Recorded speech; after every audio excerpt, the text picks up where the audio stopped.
Okay, so if you've been making the Prusa Covid face shields, you may find that getting hold of 0.5mm PET sheet is really hard, but 1mm PET sheet was, as of a couple of days, readily available.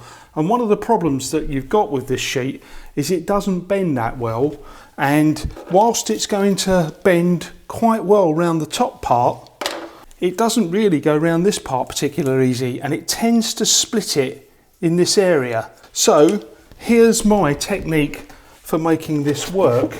I've just got a cardboard box here, and I've got a heat gun, and I'm going to count to 60, which is approximately 40 seconds at the speed I count, and I'm going to warm it up with this thing, and then I'm going to show you how I pop it together. So here we go. 2, 3, 4, 5, 6, 10, 11, 13, 14, 15, 16, 17, 18, 19, 20, 1, 2, 3, 4, 5, 9, 10, 11, 12, 13, 14, 15, 16, 17, 18, 19, 20, 1, 2, 3, 4, 9, 10, 11, 12, 13, 14, 15, 16, 19, 20. Just going to give it a little bit more just to give it a bit of warmth, because I want to get this one to work first time. So there we go. Now, you can take this end here and very quickly, or as quick as you can, put it here. The way that we're doing it means that it's not hot for your fingers. It's warm for your fingers, it's not hot. So that's clipped in there nicely.